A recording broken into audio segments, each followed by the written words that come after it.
आइए आज हम आपसे पिलर्स ऑफ वेल्थ मैनेजमेंट के बारे में कुछ चर्चा करना चाहते हैं। माने धन या संपत्ति के प्रबंध के कौन कौन से पिलर होते हैं, संपत्ति का प्रबंध किन किन खम्भों पर निर्भर होता है। इस संबंध में बताया गया है कि सबसे पहली बात तो होती है बजट बनाना, अर्थात बजटिंग करना। अगर आप ठीक प्रकार से बजटिंग करने में सक्षम हैं, होशियार हैं, तो आपका बजट ठीक प्रकार से बनने पर धन का, संपत्ति का मैनेजमेंट ठीक प्रकार से हो पाएगा। अगर आप बजट ठीक प्रकार से नहीं बना पाएंगे तो आप संपत्ति का प्रबंध ठीक से नहीं कर पाएंगे, और अगर संपत्ति का प्रबंध नहीं कर पाएंगे तो आप व्यापार में सफलता प्राप्त नहीं कर सकते हैं। दूसरी बात है रिस्क मैनेजमेंट, माने जोखिम का प्रबंध करना। जोखिम का प्रबंध का मतलब यह है कि हर व्यापार में जोखिम उठाना पड़ती है। अगर आप जोखिम नहीं उठाओगे तो व्यापार नहीं कर पाओगे। Higher the risk higher the profit एक कहावत है, अर्थात जितनी जोखिम उठाओगे उतना ही प्रॉफिट अधिक होने की संभावना होती है, और अगर आप जोखिम नहीं उठा सकते हो तो प्रॉफिट आपको उतना ही कम हो सकता है। व्यापारी जब भी व्यापार करता है रिस्क लेकर करता है, जोखिम उठा के करता है। कोई नई प्रोडक्ट जो आप बाज़ार में लाते हैं उसमें आपको ये डर रहता है कि आपका जो है ये माल बिकेगा कि नहीं बिकेगा, और बिकेगा तो कितना बिकेगा। कहीं ऐसा ना हो कि आपका माल बिके ही नहीं और आप माल का उत्पादन कर लें।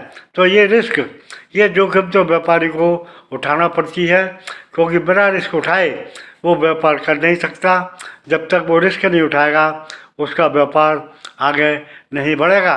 बगैर रिस्क के कोई व्यापार करना संभव है ही नहीं। इसी प्रकार से नेक्स्ट पॉइंट है टैक्स एफिशिएंसी।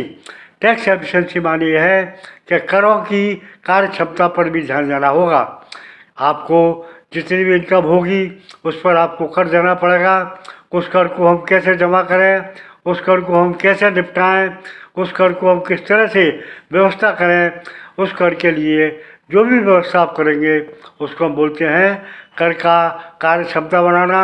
यानी कर देने का ऐसा ढंग होना चाहिए जिससे आपके व्यापार का कोई नुकसान ना हो, व्यापार ठीक से चलता रहे, और आपको भी व्यापार करने में या उद्योग चलाने में कोई कठिनाई का सामना न करना पड़े। साथ ही साथ जो भी उसके मालिक या देखने वाले हैं उनको भी किसी तरह का कोई ऐतराज़ ना हो। तो ये बातें ध्यान में रखिए। और इसी तरह से चौथी बात है प्लानिंग फॉर रिटायरमेंट। रिटायरमेंट के माने ये है कि जब आदमी ये सोचता है कि मैं अगर रिटायर हो गया, मैं अगर सेवानिवृत्त हो गया, तो मेरे बाद मेरी इस कारखाने को, इस व्यापार को, इस बिजनेस को कौन देखेगा, कौन संभालेगा। इसके लिए आपको शुरू से ही प्लानिंग करनी पड़ेगी। आपको पहले से विचार करना पड़ेगा कि मेरे बाद, मेरे रिटायरमेंट होने के बाद या मेरी मृत्यु के बाद इस व्यापार को कौन देखेगा, किस तरह से चलाएगा। उसकी प्लानिंग, उसकी ट्रेनिंग आपको शुरू से ही देनी पड़ेगी।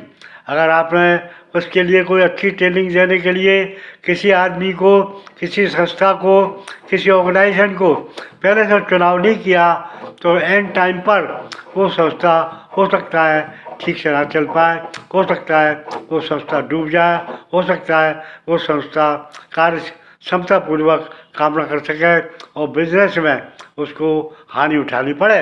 तो ये कुछ बातें हैं जो धन के प्रबंध के संबंध में एक पिलर के रूप में, एक स्तंभ के रूप में काम करते हैं।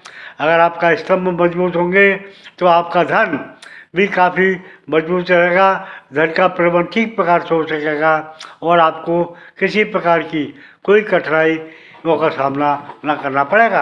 अगर आप धन का प्रबंध ठीक प्रकार से नहीं करेंगे तो आप व्यापार कैसे कर पाएंगे।